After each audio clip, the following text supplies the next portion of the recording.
अस्सलामु अलैकुम व रहमतुल्लाहि व बरकातुहू नहमदुहु व नसल्ली अला रसूलिहिल करीम क़ालल्लाहु अज़्ज़ा व जल्ल फ़िल क़ुरआनिल अज़ीम अऊज़ु बिल्लाहि मिनश शैतानिर रजीम बिस्मिल्लाहिर रहमानिर रहीम लौला इज़ समिअतमूहु ज़न्नल मुअमिनूना वल मुअमिनातु बिअन्फुसिहिम खैरा व क़ालू हाज़ा इफ़्कुम मुबीन सदक़ल्लाहुल मौलानाल अज़ीम व सदक़ रसूलुहुन नबियुल करीम। সুপ্রিয় দর্শক মণ্ডলী, মহান আল্লাহ তাআলার দরবারে শুকরিয়া আদায় করে আপনাদেরকে আজকের সুন্দর আয়োজনে আমন্ত্রণ জানিয়ে আমরা শুরু করতে যাচ্ছি আজকের দিনের চমৎকার আয়োজন ইসলাম আমরা। প্রতিদিন আমরা এখানে নির্দিষ্ট গুরুত্বপূর্ণ তথ্যপূর্ণ আলোচনা করে থাকি এবং আপনাদের সামনে আপনাদের পক্ষ থেকে প্রশ্ন নিয়ে আমরা উত্তর নিয়ে কথা বলে থাকি। পরিশেষে আল্লাহ তাআলার দরবারে দোয়া করে থাকি, আল্লাহ চাহে তো আজও তার ব্যতিক্রম নয়। আজকে আমরা আলোচনা করব ইসলামে মানুষের সম্মান রক্ষার বিধান। ইসলাম অধিকার দিয়েছে মানুষদেরকে, ইসলাম অধিকার দিয়েছে মুসলমানদেরকে এবং আল্লাহ রাব্বুল করিম পবিত্র কোরআন হাকিম এ সম্পর্কে বিস্তারিত আলোচনা করেছেন। আজকে এই বিষয় নিয়ে আলোচনা করবেন বিশিষ্ট ইসলামী চিন্তাবিদ, মিডিয়া আলোচক, মিডিয়া উপস্থাপক শেখ মুফতি মোহাম্মদ এনামুল হক সিদ্দিকী, মুহাদ্দিস মুহতামিম ও শেখুল হাদিস, জামিয়া কোরআনিয়া, খিলগাঁও, ঢাকা। সাথে আছি আমজাদ হোসেন হালালি। আসসালামু আলাইকুম ওয়া রাহমাতুল্লাহি ওয়া বারাকাতুহু। ওয়ালাইকুম আসসালাম ওয়া রাহমাতুল্লাহ। মুহতারাম, কেমন আছেন? জি আলহামদুলিল্লাহ। ইসলাম মানুষের সম্মান, মানুষের অধিকার রক্ষার কথা বলে এবং আপনি দেখেছেন রাসূল আকরাম সাল্লাল্লাহু আলাইহি ওয়াসাল্লামের যে শিক্ষাগুলো আমরা পেয়েছি যে প্রাণী হিসাবে প্রত্যেকেরই আল্লাহর জমিনে বেঁচে থাকার অধিকার রয়েছে তার সম্মান নিয়ে, এবং ইসলামের সুন্দর বিধানাগুলি রাসূল আকরাম সাল্লাল্লাহু আলাইহি ওয়াসাল্লাম মানুষের কাছে তুলে ধরেছেন। অনেকে ইসলামের শোষিতল ছায়াতলে এসে নিজেদের জীবনকে ধন্য করেছেন, পরকালের মুক্তির ব্যবস্থা করেছেন। তো এই যে মানুষের সম্মান রক্ষায় আমাদের করণীয়, ইসলামের শিক্ষা, ইসলামের বিধান, এ সম্পর্কে আপনার কাছে আমরা বিস্তারিত শুনব। মাশাআল্লাহ, আপনি খুব চমৎকার বলছিলেন।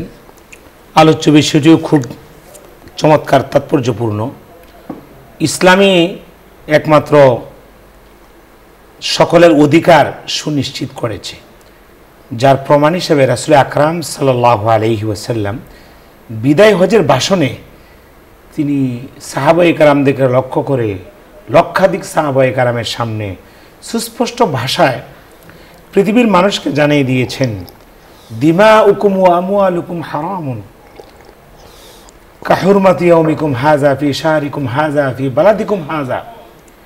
হে সাহাবীরা, মানুষের মর্যাদা, মানুষের অধিকার খুবই গুরুত্বপূর্ণ। সাবধান, কারো দ্বারা যেন মানুষের অধিকার ক্ষুণ্ণ না হয়, মানুষের মর্যাদা যেন রক্ষা হয়, কারো দ্বারা কোনো মুসলমান দ্বারা অপর মুসলমান বা অন্য কোনো মানুষের অধিকার যেন নষ্ট না হয়, কারো রক্তপাত বিনা অপরাধে আদালতের শাস্তি ছাড়া ব্যক্তিগত মাধ্যমে কেউ যেন কারো কোনো ক্ষতি না করে, কারো সম্মানহানি না করে। আজকে আমরা দেখতে পাই, আমরা সবসময় মানুষের পিছনে লেগে থাকি। আল্লাহ তাআলা সূরা হুজুরাতে বলেছেন, লা ইয়াসখার কওমুম মিন কওমিন আসা আন ইয়াকুনা খায়রাম মিনহুম ওয়ালা নিসাউম মিন নিসাইন আসা আন ইয়াকুননা খায়রাম মিনহুন্না। যে কোনো জাতি, পুরুষ, তারা যেন অন্য পুরুষদেরকে ঠাট্টা বিদ্রুপ মানুষের পিছনে লেগে না থাকে, কোনো নারী যেন অন্য কোনো নারীর পিছনে লেগে না থাকে। কারণ কি, যে যাকে অবজ্ঞা করছে, তুচ্ছ তাচ্ছিল্য করছে, অপমান করছে, গুরুত্বহীন মনে করছে, হতে পারে সে তোমার চাইতে মর্যাদা সম্পন্ন আল্লাহর কাছে আরো বেশি। সেজন্য আমরা আর একজনকে অসম্মান করা, আর একজনের অধিকার ক্ষুণ্ণ করা, আর একজনের হক নষ্ট করা, অযথা একজনকে সন্দেহ করা, আল্লাহ পাক সূরা হুজুরাতের আয়াতে বলেছেন, ইজতানিবু কাসীরাম মিনাজ জন ফা ইন্না বা'দাজ জন্নি ইসমুন। সাবধান, মানুষ সম্পর্কে অযথা তোমরা সন্দেহ পোষণ করো না।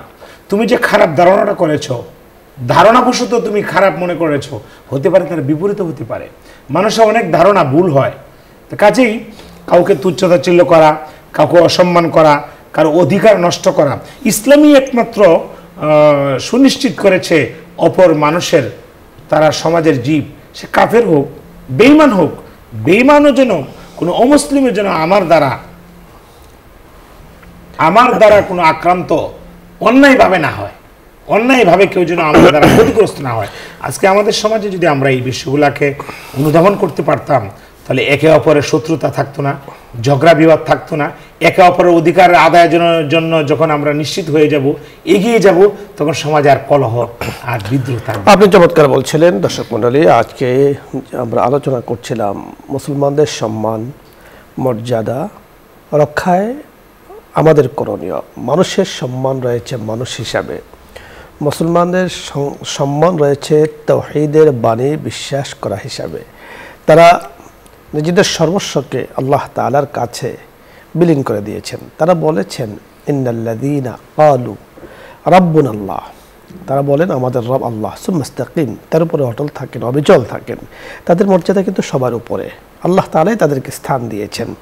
আল্লাহ তাআলা তাদের সম্পর্কে বলেছেন নাযালাত আলাইহিমুস সাকিনা, তাদের উপর আল্লাহ তাআলা সাকিনা প্রশান্তি নাজিল করেন, তাদের উপর আল্লাহ তাআলা রহমত নাজিল করেন, রহমতের ফেরেশতারা তাদের জন্য দোয়া করতে থাকেন এবং আপ্যায়ন স্বরূপ তাদের জন্য রয়েছে আল্লাহ তাআলার সৃষ্টি সুন্দর জান্নাত, অনাবিল শান্তির জায়গা, যেখানে শুধু আরাম আর আরাম, যেখানে শুধু মানে কষ্টহীন আরামদায়ক একটা অবস্থান সেখানে আল্লাহ তাআলা রেখেছেন মুমিন, মুসলমান, মুত্তাকি, পরহেজগার, তাকওয়াবানদের জন্য। তাই মানুষ হিসাবে মানুষের সম্মান রয়েছে। মানুষের সম্মান নষ্ট হয় কি কারণে? কথার কারণে। কথা দিয়ে মানুষকে অনেক সময় লজ্জিত করা হয়, মানুষকে কি বলে নামকে বিকৃত করে মানুষকে তিরস্কার করা হয়, মানুষের কাছে ভুল সংবাদ পরিবেশন করে মানুষের সম্মানহানি করা হয়। এর জন্য আল্লাহ তাআলা সূরাতুল হুজুরাতে চমৎকার বলেছেন ইন জাআকুম ফাসিকুম বিনাবাইন ফাতাবাইয়ানু, যদি তোমার কাছে কখনো কোনো ফাসিক কোনো সংবাদ নিয়ে আসে তাহলে সেটাকে তুমি যাচাই করো। তার মানে বোঝা গেল যাচাইবিহীন কোনো সংবাদকে বিশ্বাস করা উচিত নয়। রাসূল আকরাম সাল্লাল্লাহু আলাইহি ওয়াসাল্লাম বলেছেন কাফা বিল মারই কাযিবান আন ইউহাদ্দিসা বিকুল্লি মা সামিআ, মিথ্যাবাদী হওয়ার জন্য এতটুকু যথেষ্ট যে মানুষ যা শোনে তা বিশ্বাস করে যাচাইবিহীন। তাই যাচাই করা, গুজবে কান না দেয়া, অহেতুক বিষয়ে কান না দেয়া, এটা কিন্তু ইসলামের বিধান, কোরআন কারীমের শিক্ষা যে অহেতুক কাজ থেকেও বিরত থাকতে হবে, কথা থেকেও বিরত থাকতে হবে। আল্লাহ রাব্বুল কারীম আমাদেরকে মানুষের সম্মান ইজ্জত বুঝার তৌফিক দান করুন। আল্লাহ তাআলা আমাদেরকে আল্লাহর জমিনে আল্লাহ পাকের নিয়ামত ভোগ করে, আল্লাহ পাকের গুরু কীর্তন করে, আল্লাহ পাকের উপকারে আস্থা অটল অবিচল থেকে আল্লাহ তাআলা আমাদেরকে বেঁচে থাকার তৌফিক দান করেন, সুস্থতার নিয়ামত দান করেন। দর্শক মণ্ডলী, আলোচ্য বিষয় নিয়ে যদি আপনাদের কোনো কিছু জানার থাকে, বুঝার থাকে, ইসলামের কোনো প্রশ্ন জানার প্রয়োজন হয়, আপনি প্রশ্ন করুন, আমরা চেষ্টা করব কথা বলার জন্য।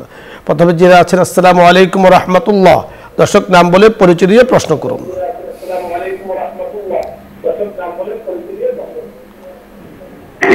আসসালামু আলাইকুম। ওয়া আলাইকুম আসসালাম। হুজুর,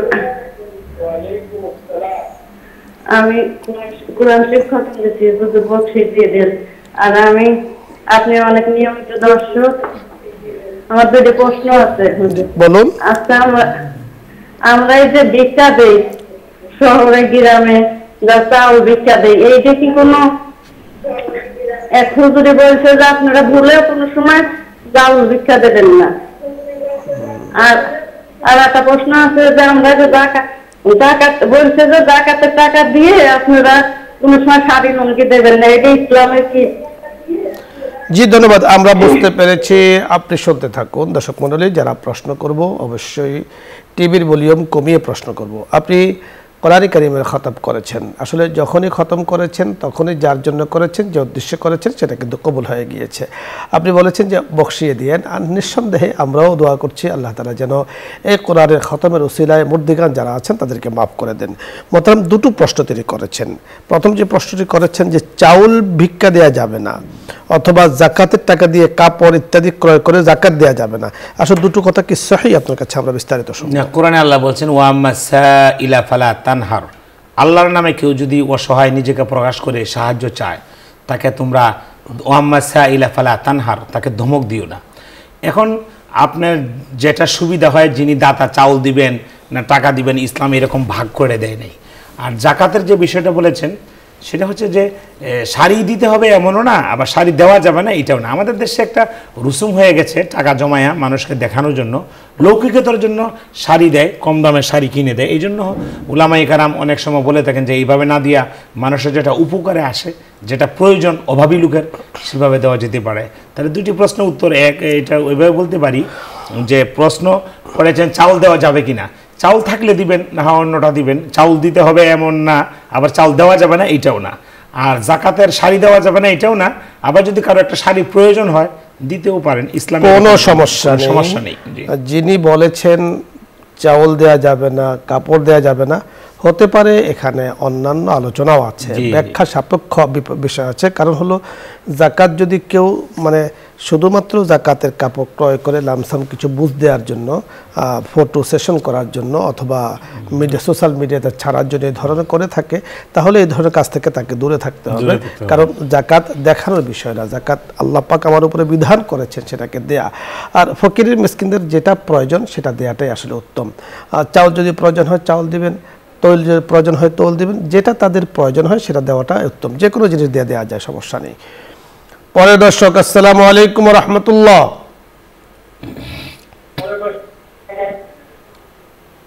জি আসসালামু আলাইকুম। ওয়ালাইকুম আসসালাম।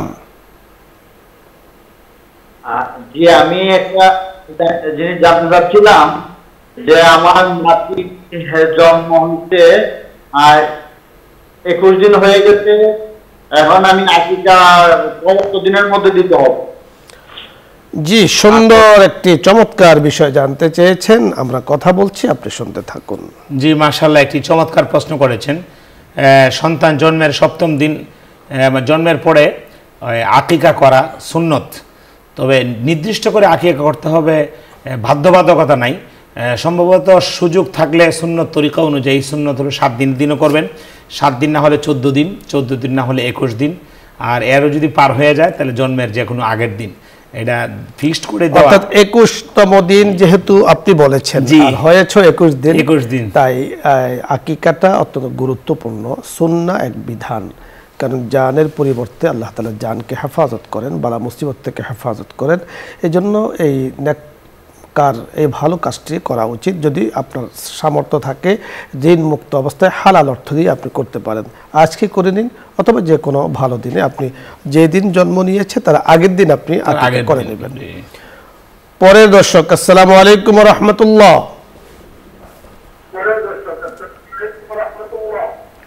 ওয়ালাইকুম সালাম। জি, প্রশ্ন করুন। এই যে বলে যে আপনার এই আত্মীয়তা চিহ্নকারী কখনো দেশে প্রবেশ করবে না। জি, এখন এই যে গরিবের কি কোনো আত্মীয় আছে? ধন্যবাদ আপনাকে। এই যে বলে যে এই কথাটি আমাদের নয়, যিনি বলেন তারও নয়, এই কথাটি রাসূল আকরাম সাল্লাল্লাহু আলাইহি সাল্লামের, লা ইয়াদখুলুল জান্নাতা কাত্তাতুন কাতিউন। মুহতারামের কাছে আমরা বিস্তারিত শুনবো। জি, ইসলাম আত্মীয়তার সম্পর্ক বজায় রাখার জন্য খুবই গুরুত্ব আরোপ করেছে। যে হাদিসটি আমাদের হুজুর বলছিলেন যে লা ইয়াদখুলুল জান্নাতা কাতিউন, রাসূল করিম সাল্লাল্লাহু আলাইহি সাল্লাম বলেছেন, হুঁশিয়ারি দিয়েছেন। আর আপনি বলেছেন একটি প্রশ্নের মাঝে একটা অংশ বলেছেন যে গরিবের কোনো আত্মীয় তো আত্মীয়ই, এটা ধনের সাথে, অবস্থার সাথে, পদের সাথে কোনো সম্পর্কিত না। গরিব হলে তো সেই আত্মীয়কে আরও গুরুত্ব দিতে হবে। রাসূল আকরাম সাল্লাল্লাহু আলাইহি সাল্লাম হুঁশিয়ারি করে দিয়েছেন যে আত্মীয়তার সম্পর্ক বজায় রাখবে না সে আল্লাহর জান্নাতে প্রবেশ করবে না। এটা হুঁশিয়ারি মূলক একটি হাদিস। দেখা যায় আত্মীয়তার সম্পর্ক বজায় রাখার প্রতি ইসলাম খুবই গুরুত্ব আরোপ করেছে। আত্মীয়তার সম্পর্ক বজায় রাখতে হবে, এবং এটা যদি কেউ না করে তাহলে সেই ইসলামের নিঃসন্দেহে রাসূলের এই ধমক তিনি পাবেন। আত্মীয়তা গরিবের আত্মীয়তা বেশি।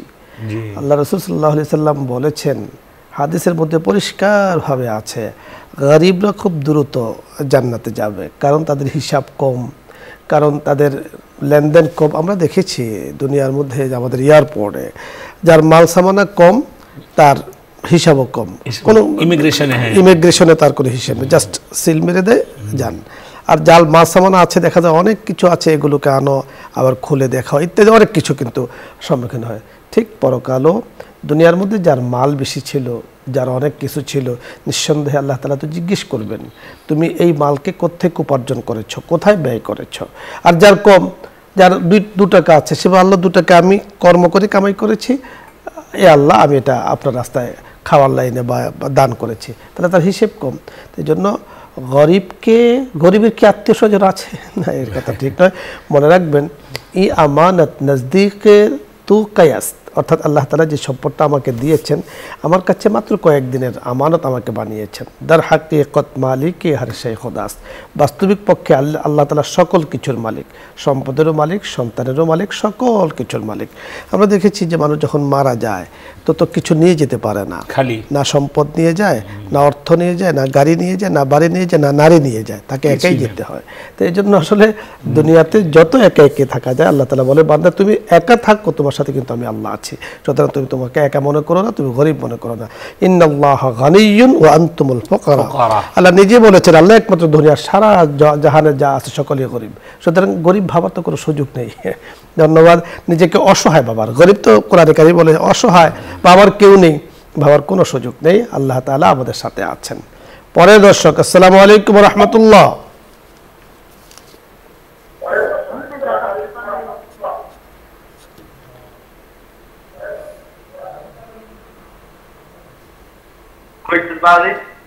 জি, আসসালামু আলাইকুম ওয়া রাহমাতুল্লাহ। ওয়া আলাইকুম আসসালাম ওয়া রাহমাতুল্লাহ।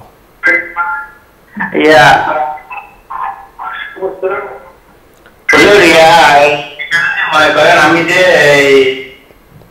ব্যাংক থেকে টাকা নিয়ে যে ব্যবসা করব, ওটা কি হারাম হবে? জি, আমরা বুঝতে পেরেছি, খুব সংক্ষিপ্তভাবে মোহতারাম জানবো, বুঝতে পেরেছেন না সঙ্গে মানে হালাল হবে। আপনি ব্যাংক থেকে কোন ব্যাংক থেকে নিচ্ছেন, সুদী ব্যাংক থেকে নিচ্ছেন কিনা, সুদের পদ্ধতি গ্রহণ করে নিচ্ছেন কিনা, হালাল পদ্ধতি। আমাদের দেশে যেহেতু ইসলামী স্টেট নাই, সেই জন্য যারা ইসলামী শরিয়া যে ব্যাংকগুলোতে বোর্ড আকারে নাই, সেখানে তো পুরোপুরি 100 বলা যায় না ইসলাম। তারপরেও আপনাকে শিওর হতে হবে কোন ব্যাংক থেকে নিয়েছে। সুদী ব্যাংক থেকে নিলে অবশ্যই এই সুদের সাথে আপনিও জড়িত থাকবেন, চেষ্টা করা হবে যাতে সুদমুক্তভাবে বা হালালভাবে আপনি ব্যবসাটা। সুন্দর বলেছেন মোহতারাম, ধন্যবাদ আপনাকে। দর্শক মণ্ডলী, আপনাদের সকলকেও ধন্যবাদ জানাচ্ছি। আমরা আজকে যে বিষয় নিয়ে কথা বলছিলাম যে মানুষের সম্মান রক্ষায় আমি কি করতে পারি, আমার সম্মান কোনো জায়গাতে আমি নিজে সম্মানকে পেছনে রেখে মানুষের সম্মানকে সামনে রাখবো, আল্লাহ তাআলা আমার সম্মানকে বজায় রাখবেন।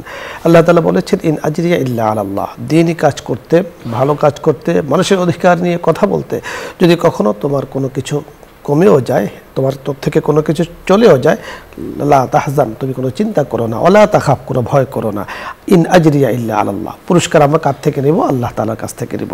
আল্লাহ রাব্বুল কারীম আমাদেরকে কথাগুলো বোঝার তৌফিক দান করুন। ভালো থাকুন। নিউজ24 পরের লাইভ অনুষ্ঠান ইসলাম আমরা সাথে থাকুন, এই আশাবাদ ব্যক্ত করে আজকের মতো বিদায় নিচ্ছি। আসসালামু আলাইকুম ওয়া রাহমাতুল্লাহি ওয়া বারাকাতুহু। দোয়া হবে, দরুদ ইস্তিগফার পাঠ করি। আল্লাহুম্মা সাল্লি আলা সাইয়্যিদিনা ওয়া নাবিয়্যিনা ওয়া শাফিঈনা وحبيبنا ومولانا محمد صلى الله عليه وعلى آله وأصحابه وبارك وسلم. أستغفر الله ربي من كل ذنب وأتوب إليه. لا حول ولا قوة إلا بالله العلي العظيم. الحمد لله رب العالمين والعاقبة للمتقين وعلى آله وأصحابه أجمعين. ربنا ظلمنا أنفسنا وإن لم تغفر لنا وترحمنا لنكونن من الخاسرين. يا الله يا كريم يا رحيم. ওগো মালিক, ওগো গফফারুয যুনুব, সাত্তারুল উয়ুব, ইয়া আল্লাহ, আপনার শাহী দরবারে হাত তুলে আছি। জুমার নামাজ আদায় করেছি, আসরের নামাজ পড়ব। মাওলাই কারীমের মাঝখানের সময়, বরকতময় সময়, আল্লাহ আমরা হাত তুলেছি, কি চাই তাও আপনি জানেন। মাওলাই করিম, চাওয়ার মতো সুন্দর ভাষা আমাদের নেই, চাওয়ার মতো তরিকা আমাদের জানা নেই, এতটুকু বিশ্বাস করি আপনার কাছে চাইলে ইয়া আল্লাহ আপনি দিয়ে দেন। মেহেরবানি করে আমাদের জিন্দেগির গুনাহগুলো আপনি মাফ করে দেন। মাওলাই করিম, দুনিয়ার মধ্যে যখন মা বাবার মাধ্যমে আপনি জগতে পাঠিয়েছেন, বাবার সাথে অভিমান করে মার কাছে যাই, মার সাথে অভিমান করে বাবার কাছে যাই। ওগো করিম, আমাদের যাদের মা বাবা নেই, ইয়া আল্লাহ আপনার ডাকে সাড়া দিয়ে কবরে শায়িত আছেন, মেহেরবানি করে তাদেরকে আপনি মাফ করে দেন। চেয়ারম্যান মহোদয়ের বসুন্ধরার সাথে যারা যুক্ত আছেন, ইয়া আল্লাহ একসময় ছিলেন আজকে নেই, চেয়ারম্যান মহোদয়ের আব্বা আম্মা সহ যারা দুনিয়ার মধ্যে বেঁচে নেয়, ইয়া আল্লাহ বাবার দিক থেকে, মার দিক থেকে, আত্মীয় স্বজনের দিক থেকে, শ্বশুর শাশুড়ির দিক থেকে, মাওলাই করিম মেহেরবানি করে সকলকে মাফ করে দেন। আপনার হুকুম মোতাবেক আমাদেরকে চলার তৌফিক দান করেন, বরকতময় জিন্দেগির ফয়সালা করে দেন। আমিন বিহুরমাতি সাইয়্যিদুল মুরসালিন। আলহামদুলিল্লাহি রাব্বিল আলামিন।